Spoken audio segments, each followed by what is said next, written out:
the Golden Goddess Affirmations podcast live recording. I'm here with Thao today, and as you can see, we're in the same room and not streaming from our own individual places. So that's what today's gonna be like. It's extra special.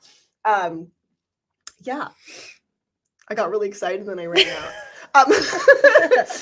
So before we get started, Thao, would you like to tell us a little bit about yourself? You can look at me or you can look over there. I don't want to look at the camera. I'm a little camera shy. That's totally fine. My name is Thao French, and I'm a local artist based here in San Diego. And yeah, I paint murals and I do a little bit of everything photography. I do commission work. Yeah, thank you for having me today. Yeah. Thao's murals are really cool. Do you want us to tell us about your business? Yeah, so I was, doing something non-creative before, and I had a falling out and decided to go after my dreams of being an artist full time. So I started painting murals for one client, and they just started to refer my work all over the place. And yeah, I've just been doing this nonstop ever since. But the company that I ended up founding with my husband is called Mindful Murals. And it's interactive and educational artwork to help students navigate an ever-changing world and, help them learn how to be a better human being. And the process itself reminds me and my husband to be mindful and to act with intention, to create with intention. So yeah, Mindful murals. How cool! That is cool. So cool. I'm a massive dork. Have you met me? Yes, I have met you. I met you over Hot Pot. Yes. And then we talked about a lot of stuff. Let's talk about Hot Pot real quick. My favorite food. It is, and this is where Thao has all of her business meetings. Is Hot Pot. So I could write off. I do that. Very efficient. Yeah, I do that as well. Okay, so let's get to your affirmation that you chose. I'll give you a little assistance here visually. Oh, you want me to say it out loud? Yes, oh, yeah. I am worth love that heals and rejuvenates me, not love that stunts and threatens me. I picked that out of your affirmations deck. You had a lot of good ones. So it was really hard to decide. Thank you. So why did you end up choosing that one? I think it's because I'm kind of going through a transition phase with relationships, with family and friends and things like that. So I went through some pretty heavy stuff last year, and it just kind of it was really hard for me to walk away from some of these relationships. And so that was a nice reminder of okay, this resonates with me because it's something I'm going through at the current moment. So yeah. Yeah. And your theme is intergenerational healing versus intergenerational trauma. Do you want to tell us a little bit about how that relates to the affirmation you chose? Yeah, so I think that it's definitely correlated. Having we talk about generational trauma a lot, but we don't really talk about how to practice generational healing and what does that look like? What does that process look like within ourselves as well as our relationships with the people around us? And this is kind of a personal topic, but without going into real specific traumatic instances, I think when I'm trying to grow as an individual, I'm trying to apply that what I'm learning to be a healthier human being, to create those healthier relationships. As I'm applying those practices within my own family, it's actually creating more distance between us because it requires work from both ends. And so my language doesn't even match theirs anymore. And they kind of perceive it as to be a threat almost, if that makes sense. Yeah, honestly, I feel like it makes sense when I think about bridging the intergenerational gap. It's very difficult, but right, because you said, we have new language. For a lot of Asian cultures, a lot of minorities, a lot of people, just a lot of people in general, the language that we know about mental health and emotional intelligence is very new, and also comes with new concepts. I know a big one for many people is boundaries, which means saying no. And like, are you allowed to say no to your mom? I mean, yes, I but do. no. Yeah, you know what I mean? But like, Yeah. there comes the where they perceive it as a threat. Mhm. I feel like that's something a lot of people are going through, like figuring out how to set their boundaries and like having their families feel like Mhm. almost like it's like an attack. Like I feel like for some people, like boundaries can feel like an attack. Mhm.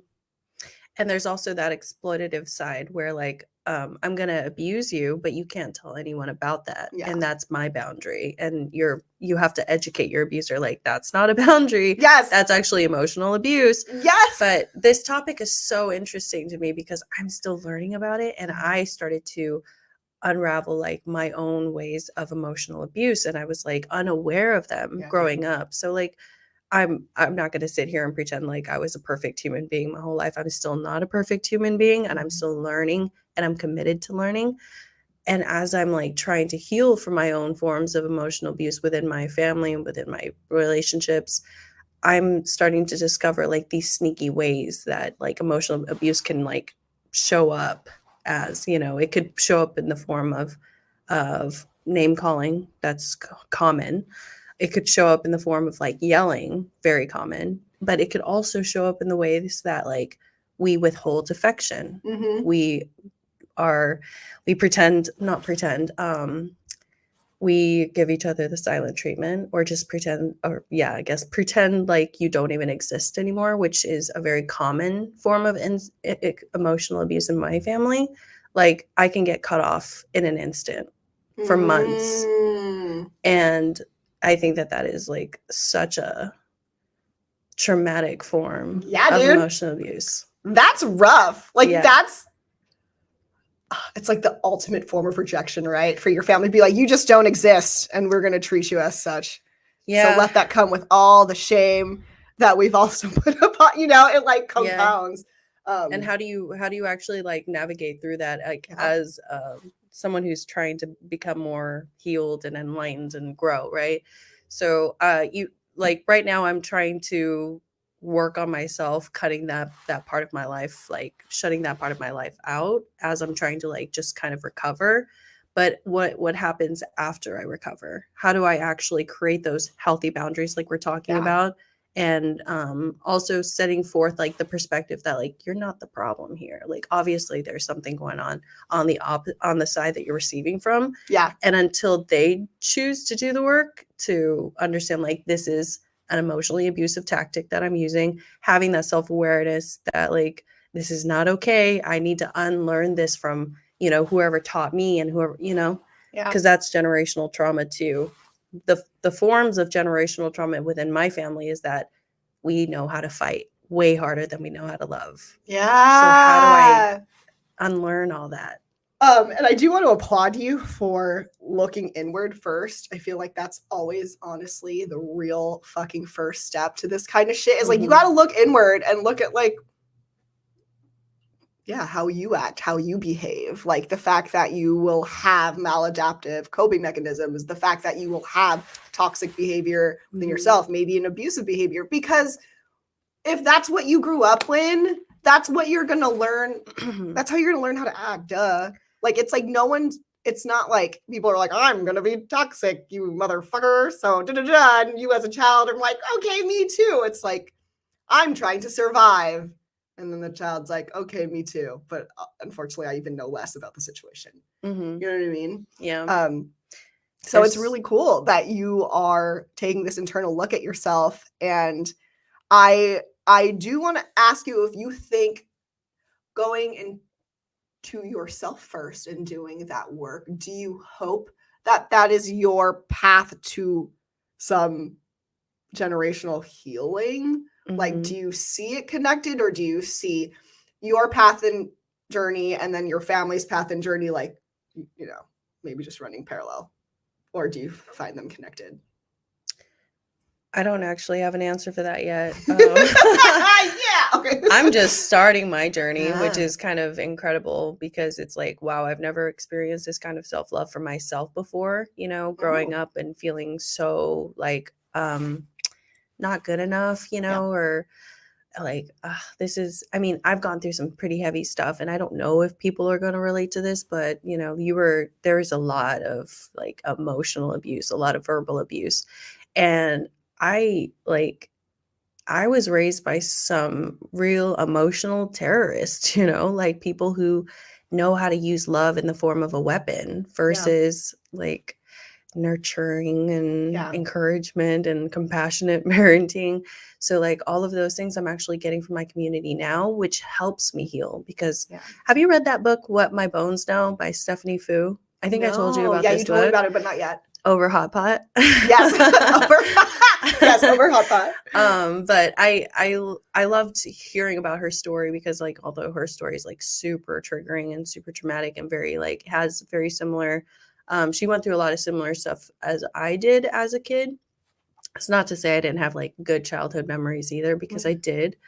But she talks about how she's, you know, she researches how to heal from her traumas, and if there's anybody who's done it really well, I would assume it's this woman, because she's very well educated, very well, like, you know, like experienced with therapy and other forms of, and many types of therapy, which I've tried. Psychotherapy, I've tried hypnotherapy, EMDR, I've tried mushrooms, self-regulating.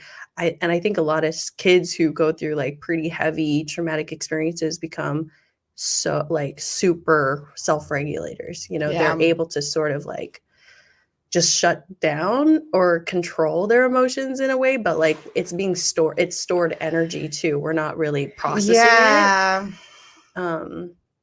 But yeah, I kind of forgot where my mind was going, because there's so many things I want to touch on this topic. So many things like kind of pop into my mind. But yeah, this it's a process for sure. Yeah, it is. And I want to it's so funny because in my head right now I'm like, you relate more to Tao. Let's stop thinking about the other generation. But but we're talking about generational healing, so I'm going to talk about some other generations and perhaps their point of view. Like the whole thing with, you know, your family knows how to use love as a weapon, as a form of control, which I think a lot of people, whether it's from their families or other people that they have relationships with, I think everyone has experienced that, whether it's again from their families, from their friends, or from work. I feel like that's also a very common thing. Have you experienced this from work? Yeah, probably. And you know, that looks a little different, like love in the form of money or love in the form of like getting ahead or even just praise and validation. Yeah. And it's when it comes to family and it comes to the generations above us, and I think I will keep bringing this up just because this is something I think we should all think about, myself included. That is what shit looks like when people don't get the chance to work on their mental health or even like their ability to love themselves. Like when your whole fucking life is about survival, like there's no room for other things. Yeah. And it's so interesting then, like, and I don't know if you feel this, you know, my parents were immigrants too, and they were really fucking poor when they got here, and shit was really rough for them. You know, they lived in a place where like my dad was in the Navy, and when my mom was at home, like sometimes she'd have to like hold the door in their apartment because someone was trying to break in. Like, and that was like a constant occurrence. So like they weren't doing really well. But now, like middle class family, like doing pretty freaking well, like pretty well. Like my mom got into real estate and got properties and stuff. And it's so interesting that even through that, it's hard.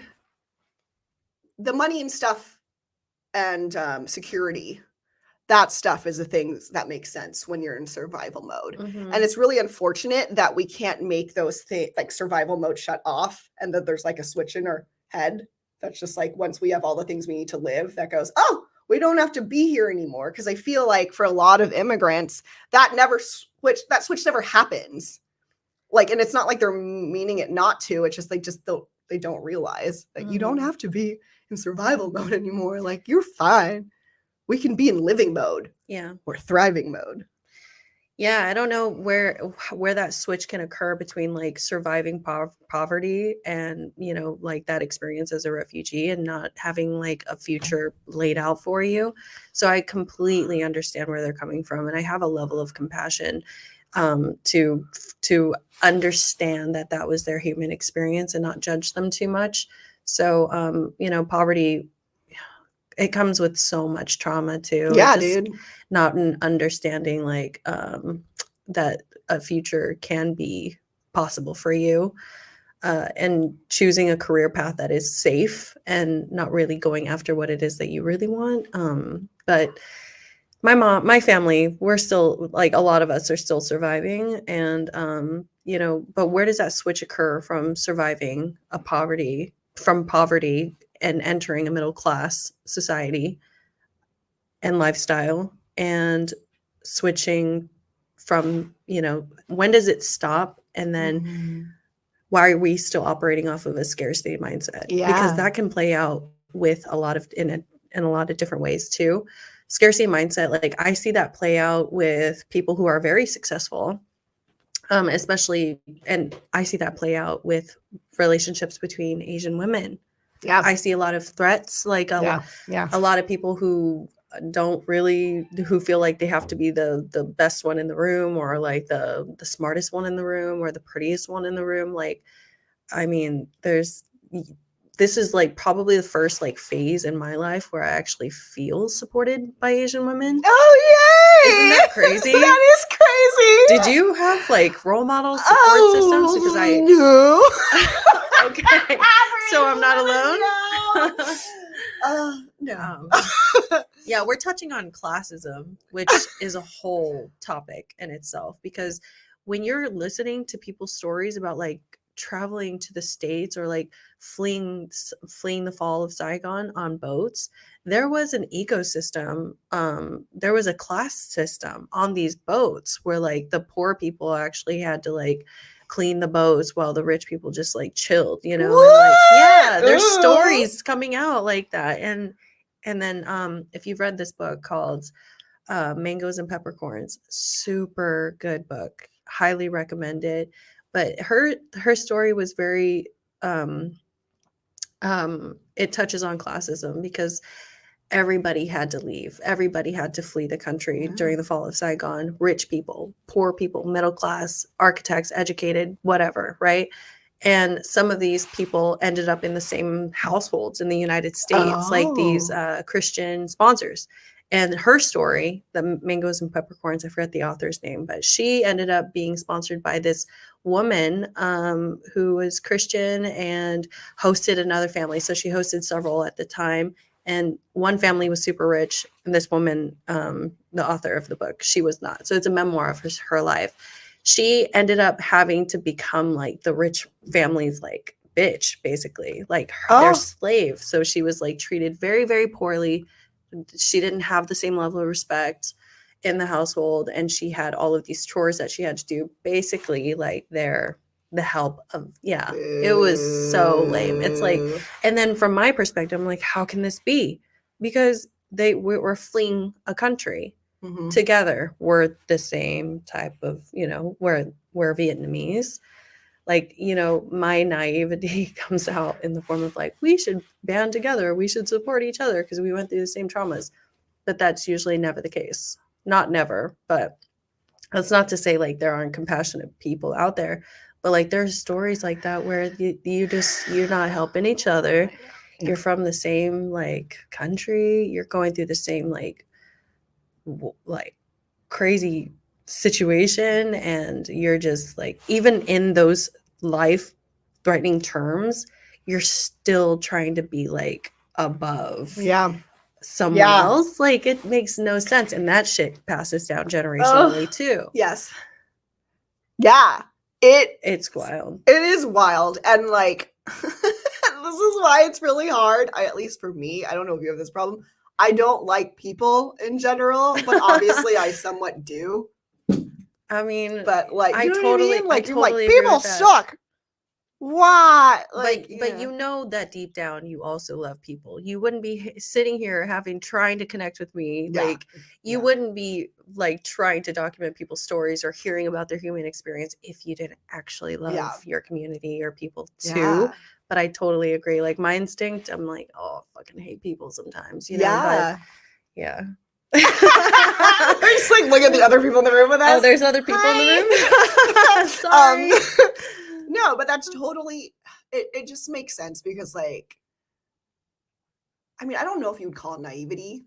I mean, maybe, but like, I would think that too, or at least I would hope that, right? That if you go through something together as other people, that people would have empathy and stop trying to play whatever freaking game or like is happening, Yeah. like whatever, whatever, like playing into still like the class thing, and it's like you all just freaking ran from your country. Does that really matter right now? But I don't know, it's just like, I don't know, it makes you question humanity. It makes me question humanity. I will say that one of my on my vision board for this year, I'm supposed to, like, part of it is I'm going to find my faith in humanity again. Oh. And when I said that to one of my friends, she was like, oh, but and it's just like, you get weird responses because it's like, wow, I'm gonna pray for you on that journey.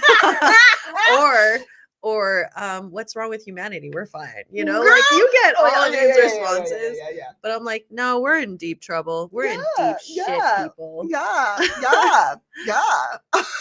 I mean, the lines between good and evil are completely blurred. Yes. The lines between a good person and a bad person is completely blurred.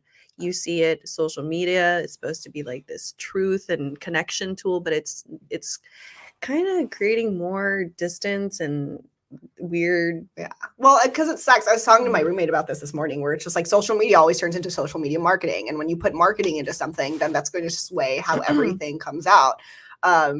It just will. I'm going to make us change direction so we don't keep spiraling down. Not that I wouldn't love to do that, but I did get questions from social media, about your topic of intergenerational healing versus intergenerational trauma.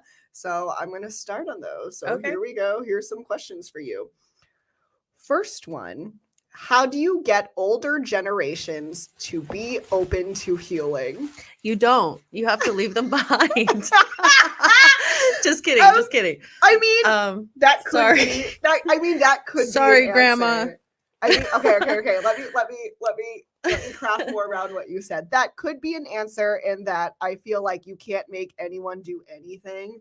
Like, that's not a thing. You can introduce people to things, but you can't make anyone be open to anything. Yeah. So at some point, if it becomes, right, if you try to help grandma and grandma's like, fuck you, then you got to leave it alone, because it's not, you can't keep trying to help someone if they're gonna just keep hurting you. I feel like influence comes, like, if you really want to influence someone into, like, let's not call it generational healing for a second, like, because that could be broken down into several different things. Okay, what does that look like for me? That looks like loving myself, believing in myself, and not abusing other people in the forms that I've received it. I think that my best way of influencing, if the question is influencing the older generation, because I can easily pass it on, right? Like I can just not do those things to my nieces, my nephew, the future generation. But when it comes to my grandmother, here's the tricky part. I stopped talking in Vietnamese when I came to the States. That was my first language. I don't even know how to have a fucking conversation with my grandmother. This is just the personal, like, story. This is probably not the same for everybody, but how many young people are we meeting? How many people in my age am I meeting that don't even know how to speak Vietnamese, or we're too ashamed to speak it because it's broken, it's not perfect, and we're going to get ridiculed or made fun of for it, which I do, by the way. I get made fun of for making a slight accent mistake, you know? But I think in general terms, my idea of being able to influence our older generations into believing that generational healing is possible, or influencing them that like this is a better way to move forward, um, would be just acting, like just practicing it, applying that within your interactions with them. So like if in a better situation, if I was able to have dialogue with my grandmother, I would probably like try to show her the love she never got, you know? And Mhm. unfortunately, I hate being like the parent in the relationship when Yeah. they're supposed to be the parents. But unfortunately, a lot of immigrant children end up being the parents for their parents, Yeah. which totally sucks. Yeah. But it's a weight that, you know, Yeah. it comes with a huge responsibility. Um, yes, and I do want to read out this question because it goes into that and it does relate to the first question. How do I help others that affected me with their trauma? Example, my parents. And Wait, so, read that again? how do I help others that have affected me with their trauma? For example, parents. And I bring that up now, obviously, because we're How do talking you about it help? now. Okay. How do you help the people who Okay. traumatized you? Shit. Well, I've tried to help, and it doesn't work. So we just don't don't try. Just kidding. No, it becomes difficult because okay, let's segue into offering. Like I'm applying, you know, yes, methods of therapy. It yes, works for me. yes. I'm open to learning. I'm committed. I'm curious about how I could become a better human being, and you know, but when I talk about therapy and I bring it up with my family, the response I get is, I'm not sick. Oh, That's for sick people. oh, That's for oh people who need no. help. But I'm like, You need oh, oh, how do you respond to that? Because it becomes like they perceive it to be like, oh, you're belittling me, help. you're degrading me Uh-huh. as, you know. Uh-huh. And I'm, you know, and then you get stuck in this trap because it is fully like a trap. If the response, if that's the response you get, you're like, no, I don't think you're sick, blah blah blah, you know, like I'm just trying to help you. And then, you know, it's just Yeah. so easy to get attacked, and then you having to defend yourself. And then if you're like me, you get really triggered by having to over explain yourself. Yes. Yes. And it's energy I can't burn anymore. So I think if you are going to try to address the generations above you, people who have hurt you with their trauma, I think the first thing you have to figure out for yourself, and this is the first thing I had to figure out when I first went to therapy, is whether or not it was worth it. Like, is this actually going to help me to like tell my family all these things that I'm feeling, da da da, or is it not? Is it going to shame them? Yeah, like because like the thing again, you can't control other people, so you have to realize that if you are trying to help the people who have harmed you, and you know it's because they just didn't have that information. It's very different. Again, there's all these different things going on. You have to decide for yourself whether or not this is actually going to be worth it, because you have to realize you have to go through a wall. Like the things that you might bring up and stuff are new things that don't exist to them. Like, so it's really hard. And that's kind of why, like, we joke about it, but it's just like, you don't. But it's a valid, I think either is a valid choice, or whatever way you want to approach your trauma and the people who hurt you. Honestly, that's up to you. And you just have to know that, and know that it's up to you, and that you might not get whatever you want from these people. But if you actually think talking to your parents or your grandparents and stuff will actually heal you, like that process in itself, regardless of the outcome you get, that's fine. Yeah, do it. Because like you have to remember it's for you. But if you're trying to help the people who have hurt you with their own trauma and stuff like that, and they are continuing to hurt you, you have to ask yourself, like, again, is this worth it? Like, or am I just doing that whole thing where I'm burning myself to keep others warm? Because this is the only way to stay close with my family and stuff like that. And I do feel that going back to boundaries and stuff like we were talking about before, we don't know what's going to happen. Tao's family, by literally Tao just taking it within herself to have this journey to learn how to set boundaries and stuff like that, we don't know. Years from now, her parents can finally freaking understand, and they might be able to then move forward by themselves, with her just being the example of, oh, Tao like took control of her life. And so there's also that too. Like, you don't know what will happen, but you really have to do what's going to be good and mentally healthy for you. Because, I mean, you can't, we should all know this, but I know we all try anyways. Again, you can't make any other people do anything. You definitely cannot solve other people's trauma. Like, there is a reason why therapists exist, like why this is a job. Like, that's a lot. And for you to put yourself in the position where, while you have trauma, to try to help fix the trauma that like affected you, like, that's a mind fuck. Like, and it's not your responsibility. If you would like to do it, just know there's a lot. Well, from my perspective, from my experience anyway, I haven't been successful in trying to quote unquote fix. And also, is it really my responsibility? Yeah. And what is the best way for me to make that impact? Like, if I am trying to really influence change in the world and shift human behavior within my own family, I think like the best way to approach it is just like, don't fall into that trap that you're trying to change this individual. Believe that they still have potential. Apply, all of the teachings from therapy and whatever, like, within yourself. Show them that it's possible.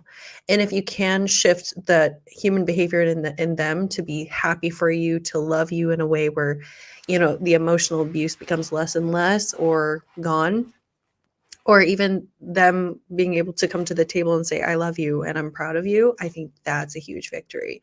So it's not like we're supposed to completely shift, the mindset of generation, whatever, baby boomers or whatever. But I think like this is a small step, and it's going to be like, if I'm doing my small part and you're doing your small part, like, we're already making such a huge difference for the next generations to come. Yeah. So I'm going to move on to this next question because it's going in where we're going. What has created intergenerational healing for you? A lot of things. I think going after like what it is that I want. Like, let's talk career for a second. I was always told to like, go down the path of like safety, become go to cosmetology school, go, be a doctor, go to college, like do, like, so you could have financial security. And so with that mindset, I kind of I like got into the corporate world. I was trying to like climb that corporate ladder, and it ended up just like kind of fucking me up in the end, because I was basically just like this cog in a capitalistic machine, but tricked into thinking that it was an empowerment, self-empowerment. Like, do this for you so you can get $1 raise next year, so we could have like 25% increase in profits, like whatever the fuck. Like, and that's like what they fucking feed you, like, perform. And they dangle this golden carrot and, for years and years and years. And, every couple of years you get a raise, every couple of years you get a new title, and you get to have like your own fancy cubicle that's a little bit bigger than the person next to you. I got mad depressed. I found out that I was being paid a lot less than my colleagues, my male colleagues. I complained. I got terminated, and that turned into a whole spiraling down into a depression, and like me getting super, super lost. And I mean, was that something I wanted to do anyway? Or was that something like I was, programmed to think safety, get a desk job, get health insurance, just get that 9 to 5 so you can like do what? Yeah. Anyways, after that, I like just went full speed ahead into art. And I've always wanted to be an artist. Like, even ever since I was a kid, I was drawing anime. I was like drawing my own hand, like figurative drawing. And I would steal my mom's paints because she ended up being a nail tech, which is a super common career choice for a Vietnamese woman. It's actually becoming increasingly popular for Vietnamese men too, just because there's a demand of, services. But I would steal her paints and, practice and just play. And I've always had that like super passion for art. And after I hit rock bottom, that's when I finally went for it. I was like, well, I have nothing to lose because I feel like I have nothing. Like, Yeah. I feel like I have nothing to lose. I'm already at the fucking bottom. Like, I might as well shoot for it because I'm gonna fucking die someday, and I don't want to die like not really giving myself a fighting chance. Yeah. And I'm kind of an intense person. That's sort of like, if you're not catching it, I'm kind of an intense person, and I've been depressed my whole life. So like, I just finally stopped resisting it. I just like sort of surrendered to it. And I think I ended up just believing that I wanted this more than I wanted anything. So I just went after it.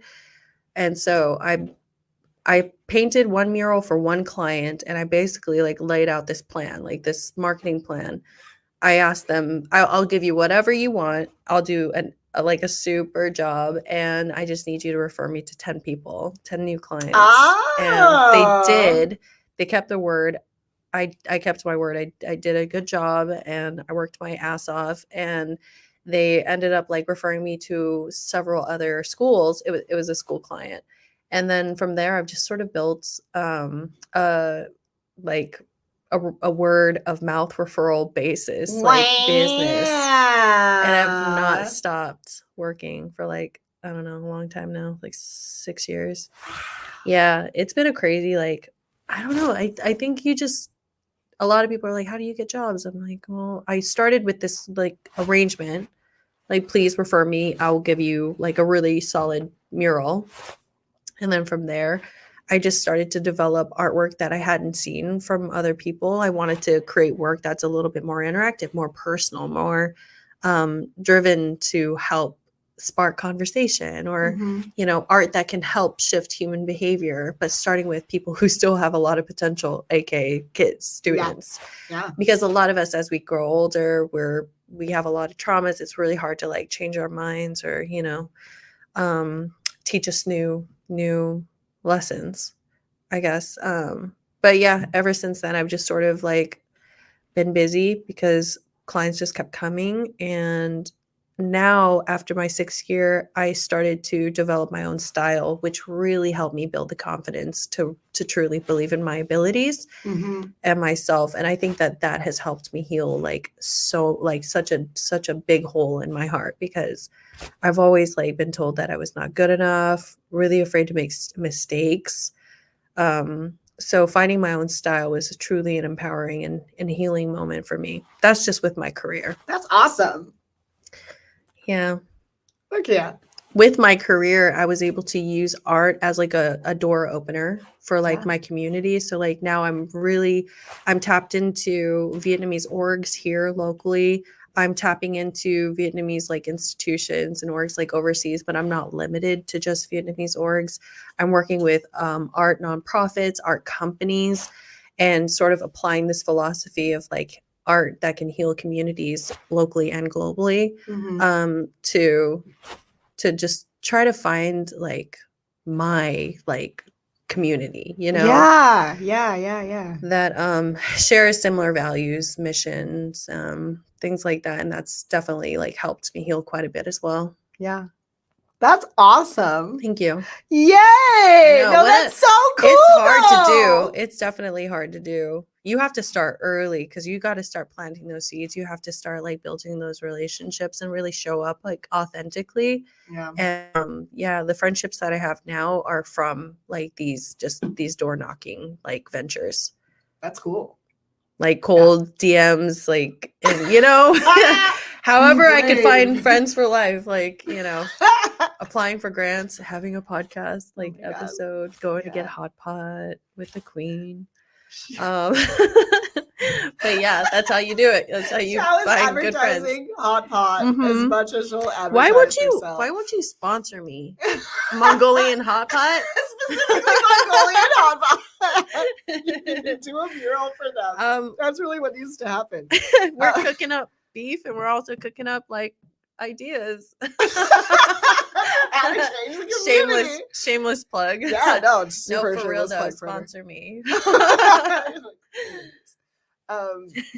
Yeah, for me, a lot of healing for me, honestly, and I'm going to say it again. I've said it many times before. Like therapy has been a really big thing for me. I know you go to therapy. Therapy is just it is scary. And when I think about not every time, most of the times when I've restarted therapy, I've always like a little asshole about it. Like I'd have a new therapist and there'd be, you'd go through the whole consultation, you get to know each other, and they're like, how does that sound? And I'm like, I don't know. It sounds fine. I guess we'll just have to try it. And like that's like my attitude all the time going into, which is a very like aggressive and very defensive. And but I love it. And it's like been the thing that has helped me the most. And with that, that's kind of where I learned like a lot of my shit, really. Like that's where I learned to be able to see my family as my family and then my family as people. And those are two different things. And right now, like one of my biggest coping mechanisms is being like, you need to see these people as people right now and not your parents. Mm-hmm. And then just understand them as people. And you don't have to, like, forgiveness doesn't have to be part of the conversation. I don't need to spiral, but I'd be like, okay, here are people. You can see some reasons why they act the way they act. Mm-hmm. And then let's just leave it as that. Because sometimes when you see things, it's just like, I'm your daughter and why can't you do this and blah, blah, blah. Like, and there's nothing wrong with having those questions, or like, if you really need that confrontation, there's nothing necessarily wrong with that confrontation. It's just, again, for me, I really know I can't control other people. So mm-hmm. I really try to mediate how much I try to help, or I try to say anything really, because like I don't know. My healing comes with stuff like this. Mm-hmm. Like that's why I did this podcast, because I was like, well, I don't think the pathway for me, at least right now, isn't through my family. So why don't we just talk to other Asian women who are like, yeah, this is a doozy. This is really hard, and there's a lot of things to discuss.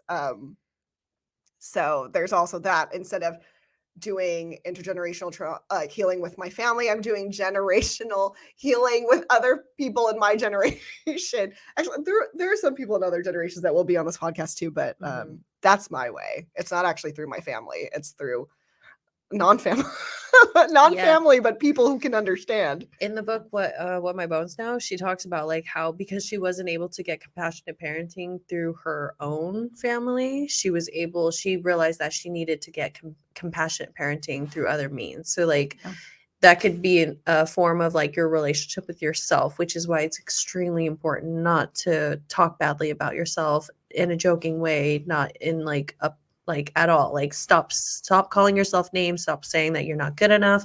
Do the opposite. Start telling yourself that you are good enough and that you deserve love and happiness and success and all of these things. And also find like a group, find good friends that can also nurture that side that you need, Yeah. And I get that a lot through my friendships, and I also give that a lot because it's what I need. Yeah. Mm-hmm. Yeah. Yes.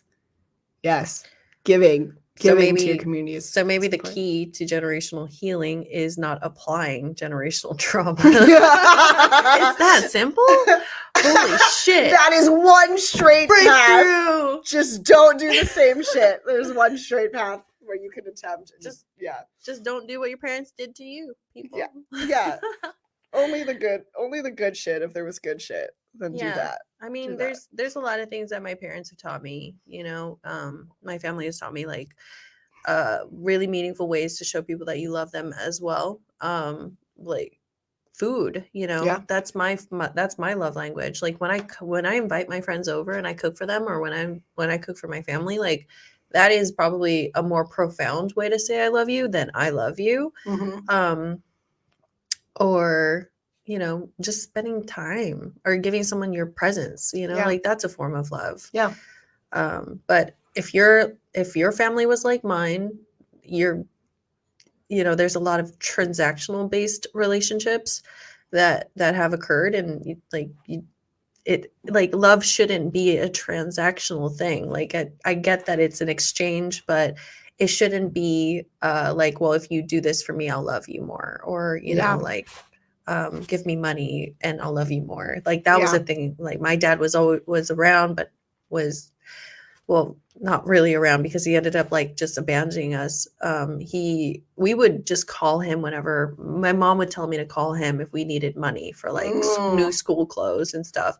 And so in order to see my dad, we would just have to call him money. And if he gave us money, that meant he loved us. And it was just like a really confusing thing, like as a child growing up, and just having to call your dad for money. And that was like, how does he feel? And how do I feel? Like what was my perception about money to begin with? If that's like how I knew I was being loved by my dad, or, coming from a parent's perspective, because we have to be compassionate here. Like that is the key to unlocking everything else. But like as a parent and you only get calls from your kid for money, like, I mean, that kind of fucking sucks. For real. So and a lot of kids go through this too, probably. Like I hear stories. I don't know if everybody goes through this, but that was definitely my child. Yeah, dude, which that's not a good thing. No, that's fucking rough. There's like even that one thing has so much like manipulation in it from the adults in the situation. Yeah, okay. Like, let's talk about marriage for a second. That's super fucking rough in Asian culture. I mean, it's so deeply rooted in misogyny to begin with. Yeah. Like, get married so you don't become an old hag and maid, or like someone's house helper. Like it's a way to save you from what? It just it's so weird too, right? Because it's like, so someone will take care of you, but you're like, but you're the one. Helpless. Yeah, and then you end up being the one doing everything anyways. Like it's so odd. It's just like someone will take care of you, except for you actually have to do everything for that person. Yeah, and are you just marrying for money, or are you like, does love come into the picture? Is that why we don't know how to love each other, and we just, Yes. Obviously, I'm not speaking for everybody, but like from what I've seen, it was like money has created a lot of trauma, I think, as well, because of the way we use it and the way our relationship with it. I have to talk about money with my therapist next week. We've always have to talk about money because like I have a lot of trauma around it, and like it came up again, and she's like, oh well, it's time to check in on that. We're gonna talk about it next week more. And I was like, oh, okay. It's horrible, but it's a thing that exists. Like it's very odd. And it's very odd, and it is related to a lot of things like self-worth, and then like the history of marriage, and then also like like and just like and scarcity mindset. Scarcity mindset, the way relationships form within families too. I don't know, it's just a lot of shit. But I do then, as we're coming to a close, want to then ask you this question, and I'm going to add, because I would love for you to also talk about then also your relationship a little bit, if you're comfortable. Yep. So what murals do you dream of making, and what murals do you and your husband dream of making together?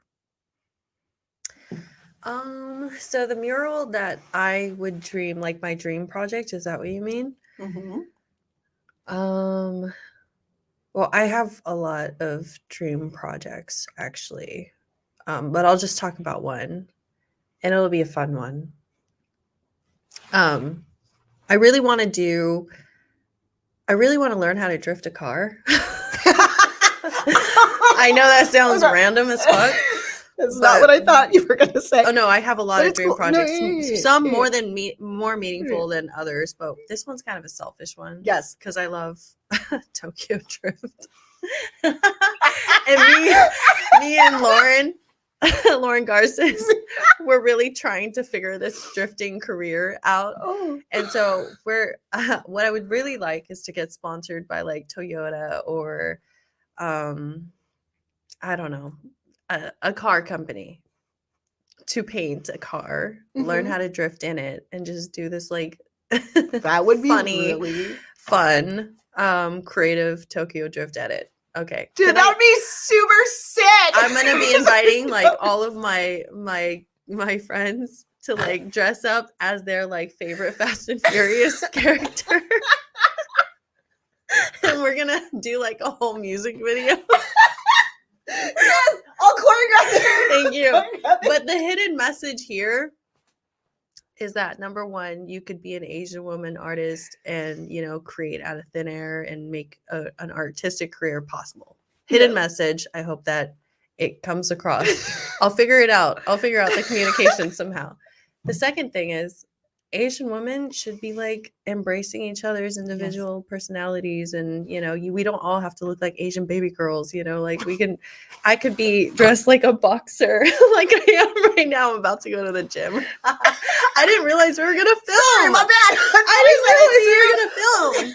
I was like, okay, I'm just gonna go to the gym after. I'm gonna go to the gym. Well, like, okay, I didn't. yeah. Well, you look fine. I didn't realize. I think you look great. You look like an artist. I would have worn a suit. What? Just kidding. Yeah. So yeah, surprise, we're on camera. It's okay. The edit will come out of the podcast without video. Okay. So it's gonna be fine. But yes, Awesome. you're totally on video somewhere. I don't care. It's Whatever. too It is late. what it is. But My yeah. other well, we only have one for answer for one dream project, right? Yes, one dream project for you and one with you and your hubbies. So we're going through like some artistic, you know, our own artistic journey right now. Mhm. So our artwork, and like my art style and his art style is totally different. We still come together and we still work on things with like for mindful murals and for our community or schools. But we don't really have a dream project right now because he's going back to art school. Oh, cool. So it's kind of crazy. Like when I started mindful murals, I got so busy. I was like, hey, I need help. Like, do you want to, I'll teach you everything you want to know or how to do this, you know. He was a social worker at the time. And he got super burnt out. Yeah, social work is like the least appreciated profession. But he ended up like going through his own thing with work, didn't like what he was doing, jumped into mindful murals full time too. And so like he started right from the gate, like super, super busy, not even knowing what to do or how to do it. He was just learning on the way. And then finally, like he's at this point where he's like, well, I need to figure out what it is that I want to do artistically because I've kind of been of service to this thing that you've created. And but like he's created a lot of that too along the 6 years that we've developed it. And so now what he's doing is taking a step back to actually figure out what it is that he wants to create for himself, which I think is super admirable. That's awesome. He's like he's got a fire in him. He's creative, and art is not like the only thing he wants to do. He's into fashion. He loves skateboarding. He loves music. He loves music production, you know, so like he's kind of taking a step back, learning the basics of painting and drawing, which is ironic to go from, you know, like working and living as an artist to like going back to school to learn the technical side of it. But super proud of him. In terms of like a dream project, I think like I have an idea. Yeah. One would be like completely transforming a school. We've talked about this actually. So it is technically a dream project, but like ideally the budget, there is no budget. There's no cap to a budget. And our ideas are valued and they're taken very seriously. And we have key partners and we're working with architects and construction companies as well as the school districts and the city. We have the support from like all angles, from the detail to the visionary, like just in whatever. We have supports from all angles and we're in the driver's seat and we're creating from the soul, like redesigning what public spaces should look like, schools, parks, whatever. That's cool. Like just imagine what a school would look like if, you know, if Mindful Murals came in and had access to every resource. Yeah. And yeah. that would be a wild looking school. It would be a wild looking school. It If would you be. haven't seen Tao's art, look up Tao's art because that would be a lot. That would like be a lot. in the best way possible. And we think it would be a fun place for kids to run around. And I don't think like we're stopping at mural painting. I don't think we're going to stop there. Like I wanted to like I actually did want to be an architect at one point. Among a lot of other things because I have way too many interests. But like imagine having access to like landscape design, down to interior design, down to being able to architecturally design a building that was so thoughtfully curated for like a human, you know, like making a space that could help process sensory like needs and spark joy and, you know, having the tools to navigate through complex emotions and things like that, you know. Yeah, that's cool. That's cool. I like That's cool. that. That was really cool. That would be fun. Cool. Okay, well, we've actually reached the end. Okay, bye. We've reached the end. No. I gotta go. Not that quickly. Okay. I know. It's process through your brain. And if you were going to give one piece of advice, and you can restate something that you've said before about your topic. Okay. What would it be, Thao? To like who? To myself or to sure, let's actually go with yourself. Okay. I feel like that's good advice. To your I guess younger self. Okay. To your younger I didn't know if you meant like to the viewers, people listening to the podcast, or like to, you know, I don't know. To me. Or to you. I guess it could all be applied. Advice. Yes, it's all applied. So whoever, you can look me in the eye or you can look down. Look in the camera if you want. She's like, no. Can you zoom in? Don't do it. I was just kidding. Don't do it.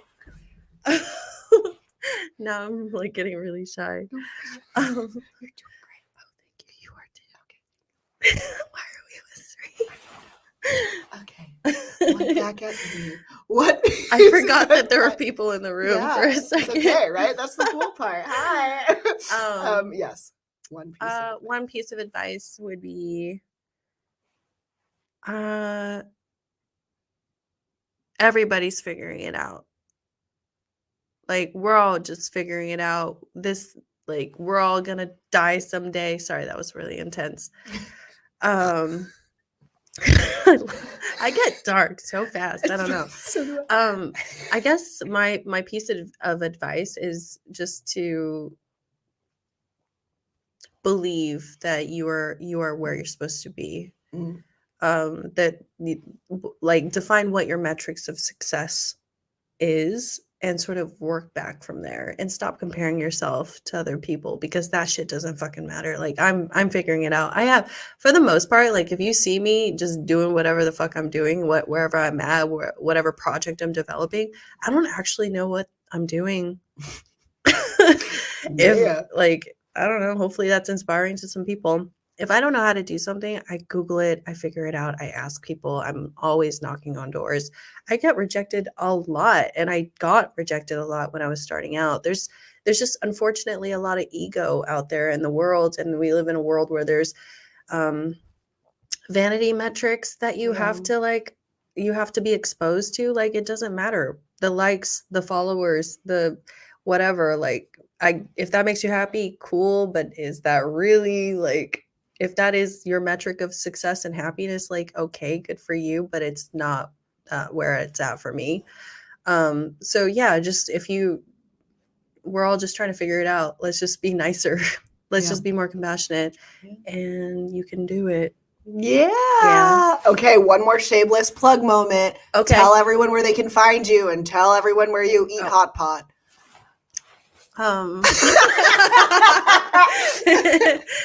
You could find my work with Mindful Murals at mindfulmurals.com, at Mindful Murals on Instagram.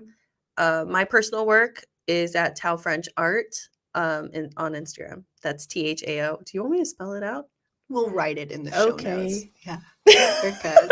And then tell everyone one more time where you eat hot pot. Oh yeah. So I have a couple of different spots, but my go-to where I like to have all my business meetings is at Mongolian Hot Pot in Claremont. It's really good. It's She took really me good. there. She took me there. It's really good. It's the place that you can, whatever. I love their vegetables. Yeah. I'm out of here. Yeah. Thanks for being here. Thank you for having me. Thanks, everyone. Bye. I'm going to wave till Alex cuts us off.